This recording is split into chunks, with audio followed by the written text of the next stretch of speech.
Shop and Buy Limited Director, Mr. James. We have different types of tenders. We have closed tender, and in closed tender we all know what happens. A situation whereby at least a selected number of companies are selected to supply goods or services to a company. We have an open tender where every member of the public or an organization can be invited to supply goods and services. We have selective tender.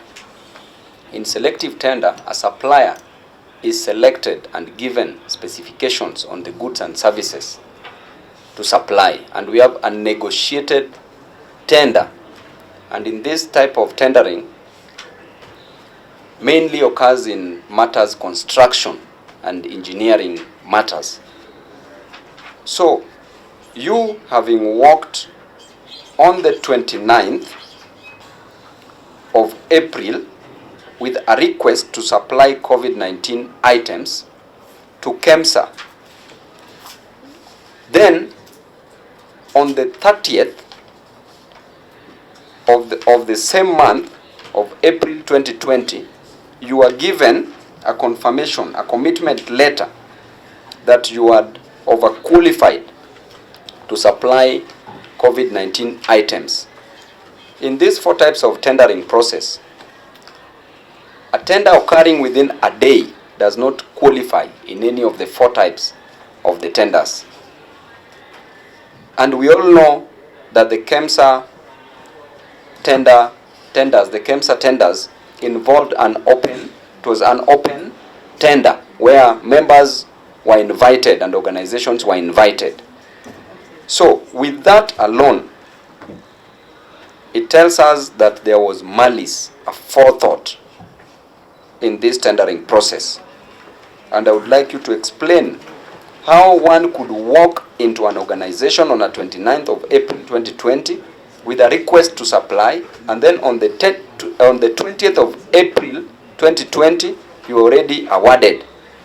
And you awarded the highest amount, which is to a tune of 1 billion. Then number two, I don't want to harass you at all because I fix myself in your shoes, also having so many criminal cases in a court of law. So I want to handle myself. When you look at your own document, Shop and Buy Limited, at the farthest corner where you are giving us your details, your contacts, the email address is written Shop and Buy Kenya or shopandbuy254.com. I don't know how relevant that is. So does this explain whether this Shop and Buy Limited exists or it doesn't exist? And if it exists, when did it start existing? And if should this be a new way of writing an email address? Is this a modern type of writing an email address? And if it is a new one, was it formed specifically for this job? Because then it should show that this company, being a new company in the market, was specifically registered with an intent to defraud, to expropriate, to misappropriate, to pilfer Kenyans of their hard-earned money. I rest my case, Chairman.